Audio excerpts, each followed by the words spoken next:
चला विद्यार्थी मित्रांनो, आज चौथा दिवस आहे आपला पेपर विश्लेषण PYQ सिरीजचा आणि आज आपण बघणार आहे मुंबई लोहमार्ग पोलीस शिपाई जो पेपर झाला होता 2024ला. ठीक आहे, जुलै ऑगस्ट 2024 मध्ये झालेला पेपर आहे आणि त्याचा आपण आता ॲनालिसिस घेणार आहे. ओके, चला सुरुवात करूया आपण. बघा,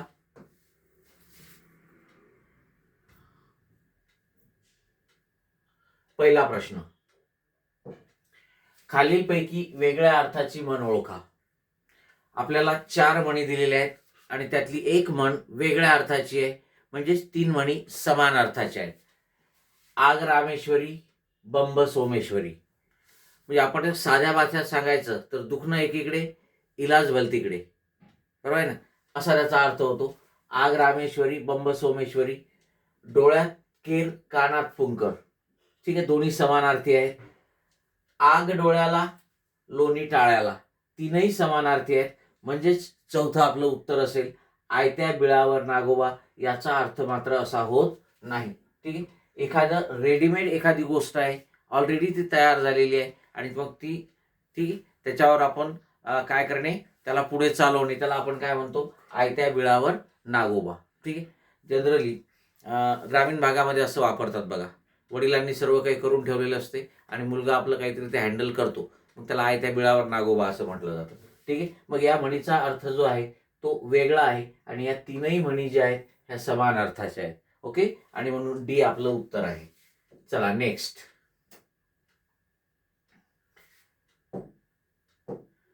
खाली रिकाम्या जागी पर्यायातील कोणत्या गटाची अक्षरे वापरल्यास दिलेले शब्द अर्थपूर्ण होतील. बघा काय केलेलं आहे इथे, आपल्याला हे शब्द दिलेले आहेत 3 आणि त्याच्या समोरचं अक्षर जे आहे ते गाळलेलं आहे. आता आपल्याला हे गाळलेल्या अक्षरांचे पर्याय दिलेले आहेत, त्यातले कोणते अक्षर तिथे टाकले म्हणजे ते अर्थपूर्ण शब्द तयार होतील ते आपल्याला बघायचं आहे. ठीक आहे, मग आता एक एक टाकून बघायचं. ह टाकला तर हस्तक, स टाकला तर सस्तक. सस्तकला काही अर्थ नाही त्यामुळे हे लागू होणार नाही. पुस्तक इथे टाकलंय, मस्तक इथे टाकलं वस्तक, तर वस्तक असा काही शब्द नसतो. मग आता बघा, इथे टाकला मस्तक, इथे टाकला पुस्तक आणि इथे टाकला हस्तक. आता मात्र तीनही ठीक आहे अर्थपूर्ण शब्द तयार झाले आणि म्हणून आपलं उत्तर असेल सी. आपलं उत्तर काय असेल, सी. ठीक आहे, नेक्स्ट. भीष्म प्रतिज्ञा या शब्दाचा खालीलपैकी अर्थ कोणता. भीष्म प्रतिज्ञा. ठीक आहे, अत्यंत खडतर प्रतिज्ञा, पुळचट मनुष्य, दारिद्र्याचे लक्षण, भोळा माणूस. ठीक आहे, बघा भीष्म प्रतिज्ञा महाभारताशी संबंधित आहे. भीष्माचार्य तुम्हाला माहिती असतील महाभारतातील. ठीक आहे, मग त्यांनी घेतलेली प्रतिज्ञा अत्यंत खडतर, बरोबर आहे. मग त्या भीष्म प्रतिज्ञा त्यांच्याच नावावरून हे पडलेले आहे. ठीक आहे, भीष्म प्रतिज्ञा, तर त्याचा अर्थ होतो अत्यंत खडतर अशी प्रतिज्ञा. अत्यंत खडतर अशी प्रतिज्ञा. ठीक आहे, आणि म्हणून 1 नंबरचा म्हणजे ए हे आपलं उत्तर असेल. नेक्स्ट. खालीलपैकी बघा, खालीलपैकी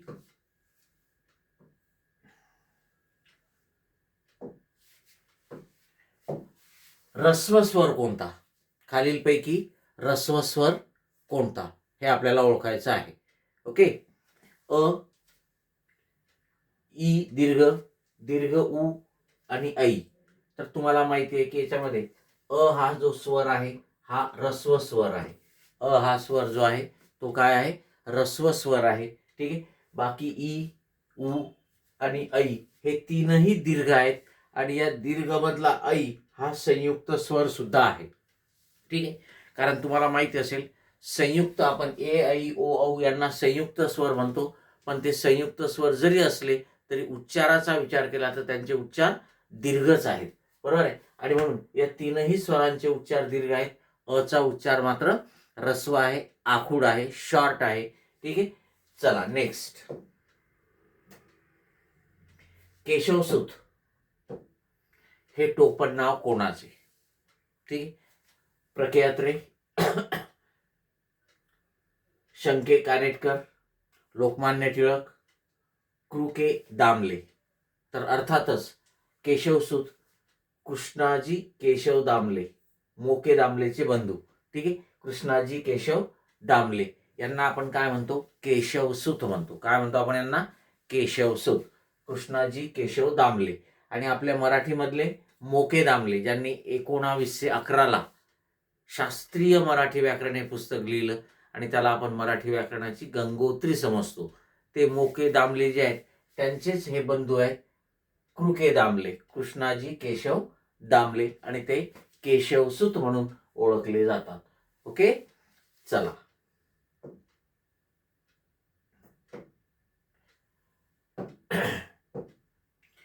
खालीलपैकी कोणते भाववाचक नाम नाही? अगदी सिंपल. बघा, काही प्रश्न असे असतात की ते फारच सिंपल असतात. लक्षात आले का? अगदी फार सिंपल. त्यापैकीच एक धैर्य, माहित आहे तुम्हाला, भाववाचक नाम आहे, बरोबर आहे. धीर या शब्दापासून धैर्य. ठीक आहे. त्याच्यानंतर शौर्य, शूर पासून शौर्य, सुंदर पासून सौंदर्य. तर हे तीनही भाववाचक नाम आहेत. गोदावरी मात्र विशेष नाम आहे. गोदावरी हे मात्र विशेष नाम आहे. ही जी भाववाचक नामं असतात ना मित्रांनो, ही भाववाचक नामे जी आहेत यांना मूर्त स्वरूप नसते. म्हणजे तुम्हाला असं धैर्य दाखव मला कुठे तर दाखवता येणार नाही. लक्षात आलंय का? तर हे अमूर्त असतात. यांना स्वतंत्र अस्तित्व नसते. हे वाक्यात कुठल्या तरी नामाच्या आश्रयाने येत असतात, बरोबर आहे. आणि मग मूळ नामाला, विशेषणाला किंवा धातूला प्रत्यय लागून हे भाववाचक नामं तयार होतात. या भाववाचक नामांना धर्मवाचक नाम असं सुद्धा म्हणतात. मग जी नामं एखाद्या व्यक्तीमध्ये, वस्तूमध्ये, गोष्टीमध्ये असणारा कोणत्याही प्रकारचा गुण, धर्म किंवा भाव दर्शवतात त्यांना आपण भाववाचक नामं म्हणत असतो. ओके. मग गोदावरी हे भाववाचक नाम नाही, हे विशेष नाम आहे. हे एका नदीचं स्वतःचं नाव आहे. विशेष नाम हे एखाद्या व्यक्तीचं, वस्तूचं, गोष्टीचं स्वतःचं नाव असते, बरोबर आहे. आणि म्हणून ते विशेष नाम आहे. बाकीचे तीनही भाववाचक नामं आहेत. नेक्स्ट, ते खूप कठोर आहेत. या वाक्यात सर्वनाम कोणते? बघा, लोहमार्गाचे पेपर मला वाटतं थोडे टफ नसतात. जसा आपण आधीचा पेपर बघितला मीरा भाईंदर, ठीक आहे, खूप टफ होता. त्याप्रमाणे हा फार चिल्लर पेपर आहे. ते खूप कठोर आहे. त्या वाक्यात सर्वनाम कोणते? अर्थातच ते हे सर्वनाम आहे. या वाक्यामध्ये ते हे काय आहे? सर्वनाम आहे. आणि ते तृतीय पुरुषवाचक सर्वनाम आहे. ते खूप कठोर आहेत. म्हणजे ते आता समोर उपस्थित नाहीत, तो तिथे त्या. ठीक आहे, हे तृतीय पुरुषवाचक सर्वनाम म्हणून वापरता येतात. नेक्स्ट, चपळ घोड्याने शर्यत जिंकली या वाक्यात विशेषण कोणते? अगदी सिंपल. ठीक आहे, चपळ घोड्याने शर्यत जिंकली. चपळ हा जो शब्द आहे हा घोड्याबद्दल विशेष माहिती सांगतो आणि म्हणून चपळ हे विशेषण आहे आणि घोडा हे त्याचं विशेष्य आहे, त्याचं नाम आहे. विशेषण ज्या नामाबद्दल विशेष माहिती सांगते त्याला विशेष्य म्हणतात आणि जो शब्द नामाबद्दल म्हणजे विशेषाबद्दल विशेष माहिती सांगतो त्याला विशेषण म्हणतात. आणि म्हणून चपळ हा शब्द काय या वाक्यामधलं विशेषण आहे. ठीक आहे, आणि ते गुण विशेषण आहे. कोणतं विशेषण आहे? गुण विशेषण आहे. चला, भावे प्रयोगाचे उदाहरण ओळखा. आता थोडंसं लक्ष द्या. विद्यार्थ्यांना प्रयोग थोडे अवघड जातात. त्याला कारणच असं असते की विद्यार्थ्यांना कर्ता कर्म ओळखता येत नाही, विभक्ती प्रत्यय ओळखता येत नाहीत आणि मग होतो गोंधळ. ठीक आहे, आणि लक्षणं माहिती नसतात की कोणत्या प्रयोगाची कोणती लक्षणं आहेत. प्रयोग ओळखताना सर्वप्रथम कर्ता कर्म बघायचं. कर्ता आणि कर्म बघितलं, कोणत्या विभक्तीत आहेत की नाही आहेत की तुम्हाला प्रयोग ओळखता येतो. ठीक आहे, बघा, तो मुलगा, आपल्याला काय भावे प्रयोगाचं उदाहरण ओळखायचं आहे. तो मुलगा पेरू खातो. खाणारा मुलगा कर्ता आहे. कर्त्याला कुठलाही प्रत्यय नाही, म्हणजे फक्त कर्तरी कर्तरी कर्तरी प्रयोगच होणार आहे. कारण फक्त कर्तरी प्रयोगातच कर्ता प्रथमा विभक्तीत असतो. कर्मणी आणि भावे प्रयोगामध्ये कर्ता प्रथमा विभक्तीत नसतो. ठीक आहे, त्यामुळे कर्ता प्रथमांत आहे, कर्तरी प्रयोगच होणार आहे फिक्स. कर्म आहे पेरू आणि म्हणून सकर्मक कर्तरी. ठीक आहे, मग हा प्रयोग कोणता आहे? सकर्मक कर्तरी. दुसरं वाक्य बघू आपण. मी कामावरून आत्ताच आलो. कर्ता ओळखायचा. येणारा कोण आहे? मी. कर्ता आहे, कर्ता प्रथमा विभक्तीत आहे. इथे सुद्धा कर्तरी प्रयोगच होणार आहे, कारण कर्मणी आणि भावे प्रयोगामध्ये कर्ता प्रथमा विभक्तीत नसतो. ठीक आहे, मग कर्तरी होणार आहे फिक्स. येणारा मी आणि येण्याची क्रिया माझ्यावरच होणार आहे, म्हणजे वाक्यात कर्म नाही. हा अकर्मक कर्तरी आहे. काय? अकर्मक कर्तरी प्रयोग झालं. सिंहाकडून गाय मारली गेली. मारणारा कोण आहे? सिंह. कर्ता आहे, कर्त्याला कडून हा शब्द योगी अव्यय लागलेला आहे. ठीक आहे, मारण्याची क्रिया गायीवर. गाय कर्म आहे, प्रथमा विभक्तीत आहे. ठीक आहे, कर्त्याला कडून शब्द योगी अव्यय आणि कर्म प्रथमा विभक्तीत हे नवीन कर्मणी प्रयोगाचं लक्षण आहे, किंवा त्याला कर्म कर्तरी प्रयोग सुद्धा म्हणतात. आणि म्हणून हा नवीन कर्मणी आहे. काय? नवीन कर्मणी. दुसरं काय नाव आहे त्याला? कर्म कर्तरी, कारण इथे कर्माला प्राधान्य दिले जाते. कर्त्याला कडून शब्द योगी अव्यय लावून कर्त्याचं महत्व कमी केलं जाते. ठीक आहे, आता आईने मुलीस समजावले. समजावणारी आई कर्ता आहे, कर्ता तृतीया विभक्तीत आहे. कर्तरी प्रयोग होणारच नाही, कारण कर्तरी प्रयोगात कर्ता प्रथमा विभक्तीत असतो. मुलीस कर्म आहे आणि कर्माला स प्रत्यय लागलेला आहे. कर्माला लागलेला सला ते सलाना ते प्रत्यय द्वितीयचा असतो. मुलीस हे कर्म आहे आणि याची विभक्ती द्वितीय आहे. ठीक आहे, कर्त्यालाही प्रत्यय. कर्त्याला प्रत्यय आहे, कर्तरी होणार नाही. कर्माला प्रत्यय आहे, कर्मणी होणार नाही, कारण कर्मणी प्रयोगामध्ये कर्म असतेच आणि ते प्रथमा विभक्तीतच असते. मग इथे द्वितीय विभक्तीत आहे. कर्त्याला प्रत्यय आहे, कर्तरी नाही. कर्माला प्रत्यय आहे, कर्मणी नाही. म्हणजे हा प्रयोग कोणता आहे मग? तर भावे प्रयोग अर्थातच. ठीक आहे, आणि हेच आपलं उत्तर आहे. ठीक आहे, कर्ता आणि कर्म दोघांनाही प्रत्यय असणे हे फक्त सकर्मक भावे प्रयोगाचं लक्षण आहे. इतर कुठेही तुम्हाला कर्ता आणि कर्म दोघांनाही प्रत्यय दिसणार नाहीत. लक्षात आलंय का? तर कर्त्याला प्रत्यय, कर्माला प्रत्यय आणि समजावले. ठीक आहे, हे क्रियापद जे आहे तृतीय पुरुषी एकवचनी नपुंसक लिंगी आहे. ठीक आहे, आणि म्हणून आपलं उत्तर काय? डी. उत्तर काय? डी. हेच भावे प्रयोगाचं उदाहरण आहे. हेच काय? भावे प्रयोग. ओके, चला नेक्स्ट. मी कादंबरी लिहीन या वाक्यातील काळ ओळखा. एकदम सिंपल. मी कादंबरी लिहीन सिंगल क्रियापद आहे. हे एकेरी क्रियापद आहे. आणि विद्यार्थी मित्रांनो लक्षात ठेवा, वाक्यात जर सिंगल क्रियापद असेल, एकेरी क्रियापद असेल, म्हणजे संयुक्त क्रियापद नसेल, तर तो साधा काळ असतो. कोणता काळ असतो? साधा. मग आता लिहीन हे भविष्यकाळी आहे, म्हणून हा काय होणार? साधा भविष्यकाळ.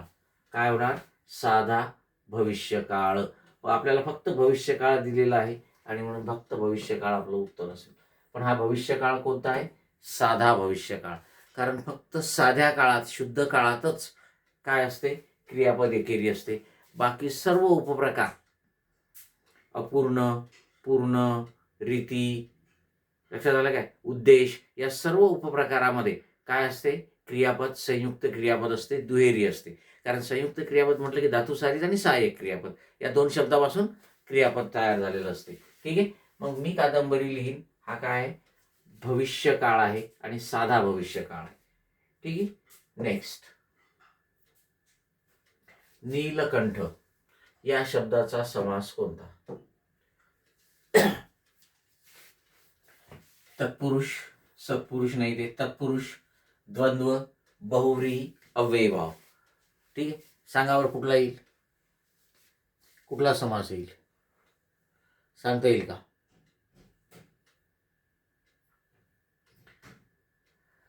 अर्थातच बहुव्रीही समास आहे आणि षष्टी विभक्ती बहुव्रीही समास आहे.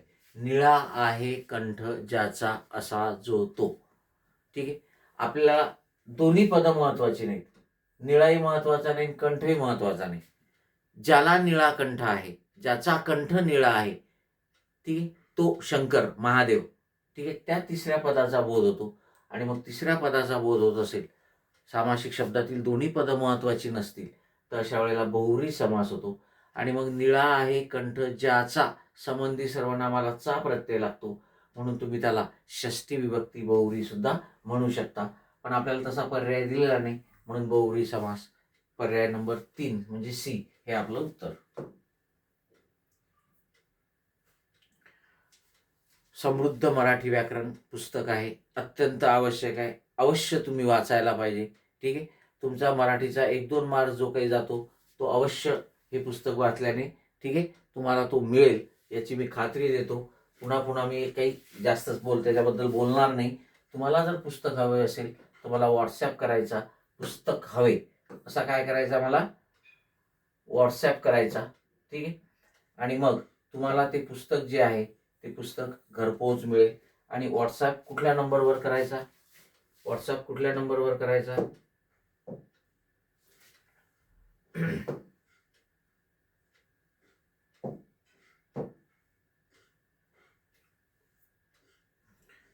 व्हॉट्सॲपसाठी नंबर जो आहे तो आहे 9850503128.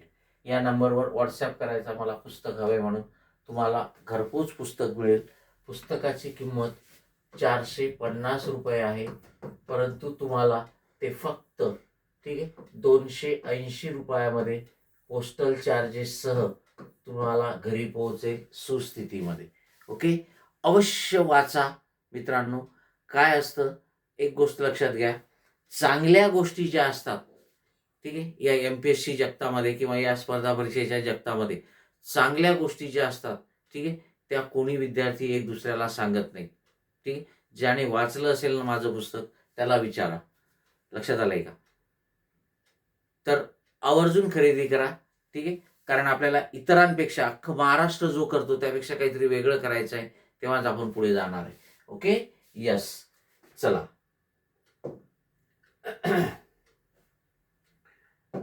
व्यंजन प्लस स्वर असे जर वर्ण एकत्र आले तर काय तयार होते? त्याला द्वित्त म्हणतात, त्याला जोडाक्षर म्हणतात, त्याला अक्षर म्हणतात, की त्याला वाक्य म्हणतात. ठीक आहे, व्यंजन प्लस स्वर. बघा, आपण साधं उदाहरण घेऊ. क हे व्यंजन घेतलं मी, क हे व्यंजन आहे आणि याच्यामध्ये मी अ हा स्वर मिळवला तर मला पूर्ण क मिळतो. याचा अर्थ काय तयार होते? व्यंजन प्लस स्वर मिळून अक्षर. याला अक्षर म्हणतात, याला व्यंजन म्हणतात. व्यंजन हे नेहमी ठीक आहे अपूर्ण उच्चाराचं असते आणि त्याला उच्चार पूर्ण करण्यासाठी स्वराचं सहाय्य घ्यावं लागते. मग स्वरयुक्त जर व्यंजन असेल तर त्याला आपण अक्षर म्हणतो. अक्षरामध्ये सर्व स्वर आणि स्वरयुक्त व्यंजने यांचा समावेश होतो.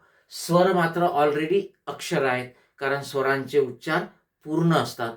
व्यंजन मात्र उच्चाराच्या दृष्टीने अपूर्ण असतात आणि म्हणून त्यांना स्वरांचं शेवटी सहाय्य घ्यावं लागते.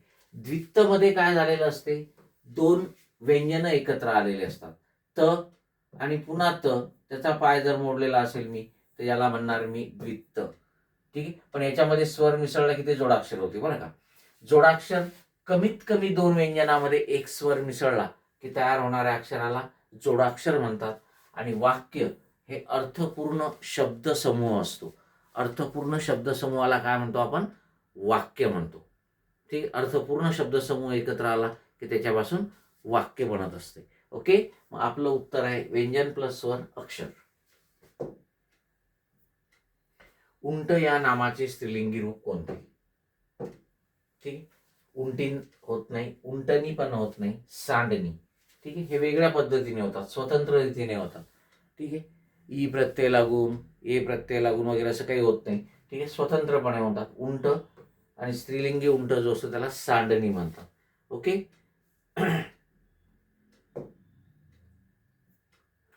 निष्पाप हा शब्द ज्या संधी नियमानुसार झालेला आहे त्याच नियमानुसार तयार झालेला शब्द कोणता? बघा, निष्पाप हा शब्द कसा तयार झालेला आहे? ठीक आहे, निही विसर्ग संधीचं उदाहरण आहे, अधिक पाप. बघा, हा नियम काय आहे?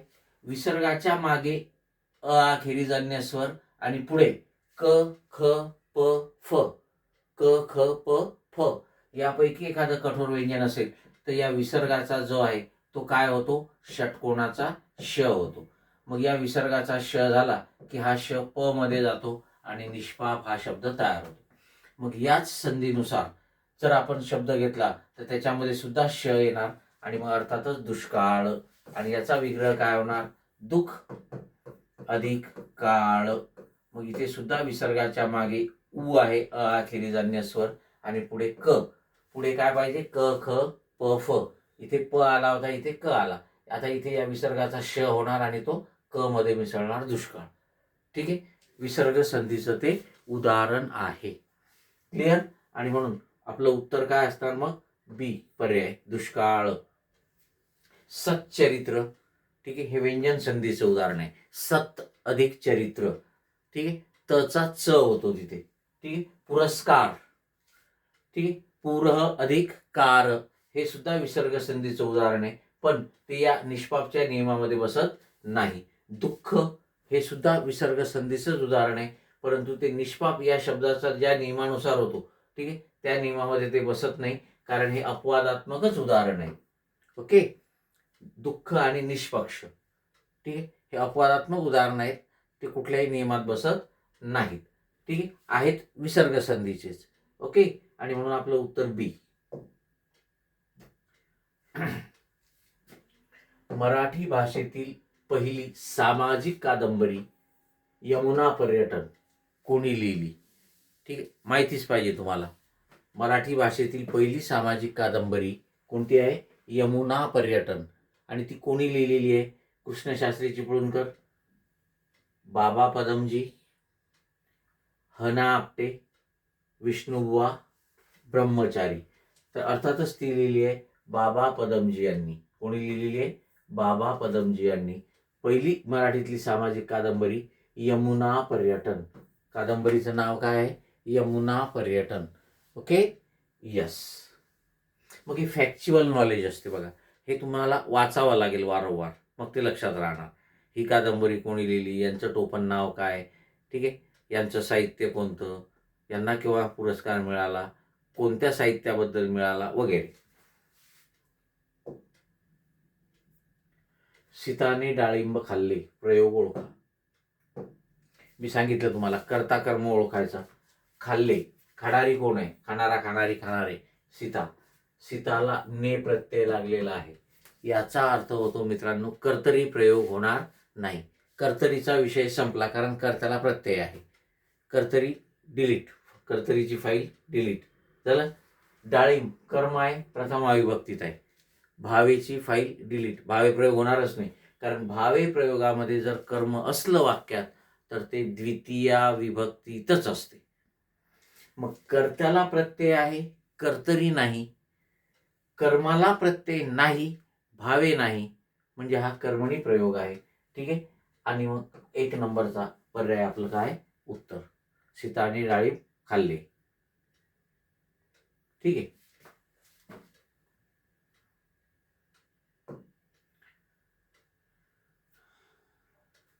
तू नोकरीला लाग, नाहीतर आपली आर्थिक स्थिती ढासळेल. आता याच्यामध्ये काय करायचं आपल्याला हे दिलेलं नाही बघा यांनी. ठीक आहे, याच्यामध्ये नाहीतर या वाक्यामध्ये उभयान्वयी अव्यय कोणता आहे असं विचारलेलं आहे. काय विचारलेलं आहे? उभयान्वयी अव्यय कोणता आहे. ठीक आहे, तर ते येते नाहीतर. ते कोणतं येणार आहे? नाहीतर. ठीक आहे, तू नोकरीला लाग, नाहीतर आपली आर्थिक स्थिती ढासळेल. तर इथे नाहीतर हे काय? उभयान्वयी अव्यय आहे. बरोबर आहे, कारण तिथे असा काही प्रश्न दिसत नाही दुसरं. ठीक आहे, नेक्स्ट. मितव्ययी म्हणजे सांगा, कशाला म्हणायचं मितव्ययी? कमी बोलणारा. ठीक आहे, त्याला मितभाषी म्हणतात. कमी खाणारा त्याला मिताहारी असं म्हणतात. ठीक आहे, न रागवणारा त्याला विरागी म्हणतात. विगत आहे राग ज्याचा तो विरागी, न रागवणारा. काटकसरीने राहणारा त्याला म्हणायचं मितव्ययी. व्यय म्हणजे खर्च. व्यय म्हणजे काय? खर्च. मग जो काटकसरीने राहतो, कमी खर्च करतो, आवश्यक तेवढाच खर्च करतो, त्याला मितव्ययी म्हणायचं. काय म्हणायचं? मितव्ययी. ओके. आणि कमी खाणारा मिताहारी.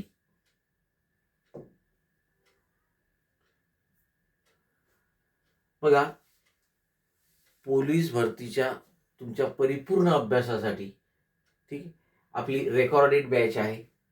130+ व्हिडिओ तुम्हाला त्याच्यामध्ये असणार आहेत आणि ते व्हिडिओ तुम्हाला कितीही वेळा बघता येणार आहेत. सोबत माझं समृद्ध मराठी व्याकरण ई-बुक फ्री आहे. या व्यतिरिक्त याच्यामध्ये तुम्हाला हँड रिटन नोट्स पण फ्री आहेत. त्याची व्हॅलिडिटी या बॅचची आपल्या 1 वर्षाची असणार आहे. फीज फक्त 499 रुपये आहे. ठीक आहे. 1 वर्षाची व्हॅलिडिटी आहे.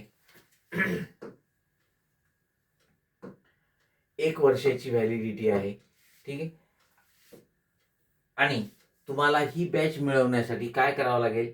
ANP एज्युकेशन हे जे ॲप आहे, हे ॲप डाउनलोड करावं लागेल आणि मग तुम्हाला ही मराठी व्याकरण व शब्दसंग्रहाची बॅच घेता येईल. ठीक आहे. 499 रुपये अगदी मोजक्या, ठीक आहे, कमीत कमी किमतीमध्ये आपण ती बॅच उपलब्ध केलेली आहे. आणि बॅचमधले व्हिडिओ जे आहेत, बॅच रेकॉर्डेड आहे, याचा अर्थ लाईव्ह बॅच घेतलेली आहे ऑफलाईन आणि ती रेकॉर्ड करून तुम्हाला टाकलेली आहे असं मुळीच नाही. या बॅचमधले जे व्हिडिओ तुम्हाला आहेत ते स्पेशल रेकॉर्ड केलेले आहेत, त्यामुळे इतरांचा कुठलाही तिथे डिस्टर्ब्स नाही. लक्षात आलंय का? स्पेशल तुम्हाला तिथे कुठलाही टाइमपास होणार नाही. काय होतं, एखादी लाईव्ह बॅच असते किंवा आणि मग त्याच्यामध्ये हायब्रिड बॅच असते, बरोबर आहे. ऑफलाईन ही बॅच चालू असते आणि ऑनलाईन रेकॉर्ड करून ठेवतात आणि मग ती बॅच रेकॉर्डेड म्हणून टाकतात. मग अशा वेळेला काय होतं बघा,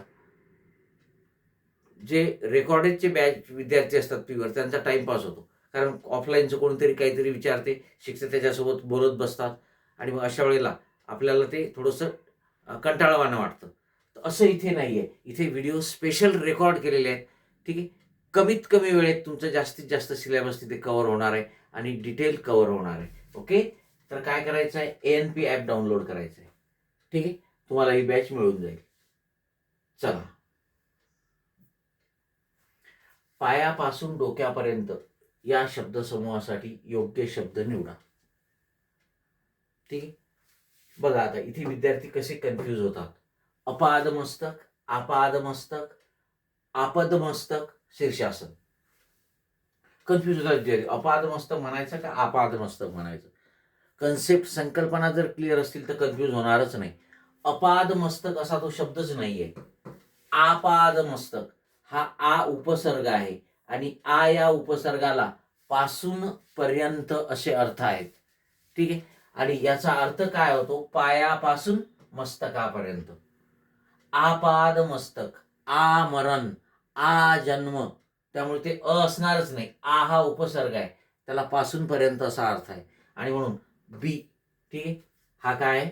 पायापासून डोक्यापर्यंत या शब्दसमूहासाठी असणारा योग्य शब्द आहे आपादमस्तक.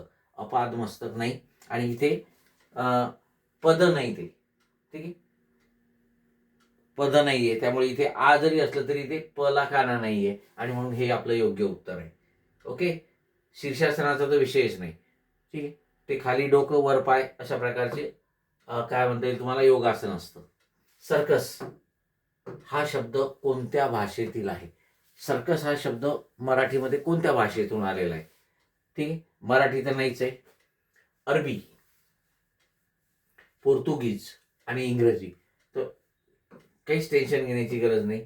सर्कस हा इंग्रजी शब्द आहे आणि तो आपण मराठीमध्ये वापरतो. ठीक आहे. सर्रास वापरतो. सर्कसला मराठीमध्ये काय शब्द आहे हे आता मला तरी माहिती नाही. ठीक आहे. बघावं लागेल. चला, नंतर जगन्नाथ शब्दाचा विग्रह कसा होईल? बघा, जगन्नाथ, ठीक आहे, व्यंजन संधीचं उदाहरण आहे आणि व्यंजन संधीमधलंही अनुनासिक संधीचं उदाहरण आहे. इथे एक गोष्ट करा, इथे या तचा पाय मोडावा लागेल बरं का, आणि मग हे आपलं उत्तर येईल. काय येईल बघा, लक्ष द्या. जगत अधिक नाथ. काय होतं इथे? हा जो त आहे ना, या तच्या पुढे अनुनासिक आलेला आहे, त्यामुळे या तच्या ऐवजी तच्या वर्गातलं अनुनासिक येते न, आणि हा न आणि हा न एकमेकात मिसळतो आणि जगन्नाथ हा शब्द तयार होतो. ठीक आहे. नियम काय आहे? पहिल्या 5 वर्गातील अनुनासिकाशिवाय कोणत्याही व्यंजनापुढे जर अनुनासिक आलं तर या पहिल्या व्यंजनाच्या ऐवजी त्याच्याच वर्गातलं अनुनासिक येते आणि संधी होतो. त्यालाच अनुनासिक संधी असं म्हटलं जातं. ठीक आहे.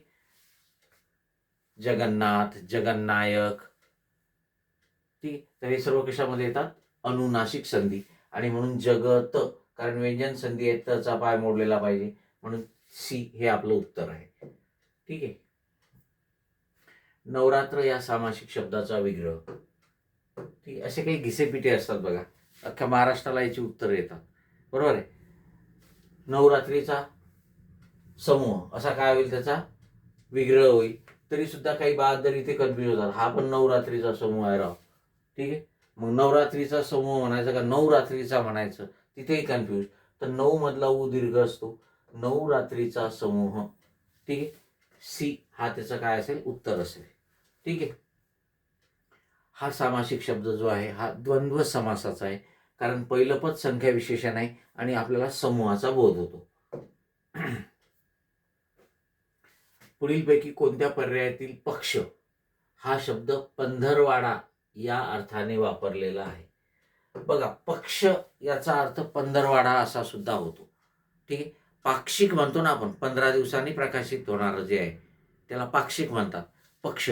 किंवा तुम्ही कॅलेंडरवर जर बघितलं असेल, मराठी कॅलेंडरवर, ठीक आहे, कृष्ण पक्ष, शुद्ध पक्ष असं पक्ष लिहिलेलं असते. कारण महिन्याचे 2 भाग पडतात 15-15 दिवसाचे, आणि त्या 15 दिवसाच्या भागाला, समूहाला पक्ष म्हटलं जातं. ठीक आहे. मग आता पक्ष हा शब्द पंधरवाडा, 15 दिवसाचा समूह या अर्थाने कोणता वाक्यामध्ये वापरलेला आहे ते आपल्याला बघायचं आहे. त्याचा पक्ष घेऊन भांडायला येऊ नको. ठीक आहे. मग इथे पक्ष म्हणजे बाजू, इथे पक्ष म्हणजे काय? बाजू. त्याची बाजू घेऊन भांडायला येऊ नको असा त्याचा अर्थ आहे.